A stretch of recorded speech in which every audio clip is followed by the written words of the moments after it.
Also wir haben heute einen Film aus den Niederlanden angeguckt und der heißt Romis Salon. So in dem Film geht es um ein Mädchen und um ihre Oma. Und die Oma hat einen Friseursalon und das Kind mag zunächst ihre Oma nicht sehr. Aber dann kommt sie sich halt immer näher durch den Friseursalon und dass sie halt immer vergesslicher wird. Die Demenz, die sie hat, oder auch Alzheimer, wird immer stärker. Da fehlt Geld. Ich bin sicher, dass ich alles zur Bank gebracht habe. Gut, dass mein Kopf festsitzt. Was wollte ich noch mal machen? Tee kochen. Man fühlt es sich an, als wäre mein Kopf voll. Und auf einmal ist er leer. Für das hier damit. Jau! Oma muss lernen, Hilfe von anderen anzunehmen. Von mir. Auch von dir, ja. Die Romi will halt nicht richtig akzeptieren, dass sie diese Krankheit hat, genauso wie die Oma. Und das ist auch eine der Aussagen des Films, dass man jetzt auch manchmal Sachen akzeptieren muss. Dass sie sich weil sie ja erst 10 Jahre alt war und dass sie sich dann auch halt um alles schon gekümmert hat. Sie hat halt schon auch mit dem Herd Tee gemacht und sie hat die Leute ihre Haare gemacht. Ja, das hat halt der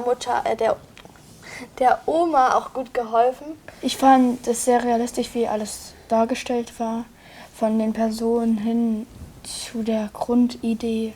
Ich fand die Musik in dem Film sehr gut, weil sie viele Szenen gut hervorgehoben hat.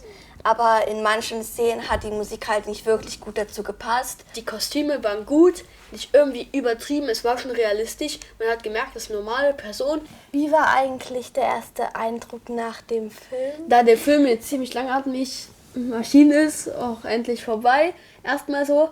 Aber ich habe erst im Nachhinein wirklich kapiert, was das direkt für eine Aussage war, wenn man darüber nachdenkt. Und das würde ich auch allen, die diesen Film gucken, auf den Weg geben, nachher nochmal drüber nachdenken, weil dann kapierst du wirklich viel mehr. Aber ich hätte mir gerne gewünscht, dass man das auch ohne dann Durchsprechen versteht. Also fand den Film eigentlich gut und die Handlung fand ich auch gut und ich hätte 4 Sterne gegeben, weil es halt irgendwie was halt gab, was nicht ganz gut war. Aber ich fand ihn jetzt nicht langweilig oder schlecht oder so. Ja, da ist einfach zu wenig passiert, haben sich Sachen teilweise auch wiederholt und deswegen, aber es waren auch teilweise gut Szenen dabei, deswegen haben wir nur 3 Sterne gegeben. Wir haben die Altersempfehlung 10 Jahre gegeben, weil es sehr emotionsreich ist. Weil es in diesem Film um eine Krankheit geht und jüngere Kinder vielleicht noch nicht verstehen könnten, worum es in dieser Krankheit geht und was bei der Krankheit passiert. Ich empfehle euch, dass es entweder mit Freunden oder, wenn ihr das Thema noch nicht so versteht, mal mit euren Eltern durchzudiskutieren, mal darüber zu reden, dass ihr, wenn ihr es auch langweilig fandet, am Anfang mal den Sinn versteht.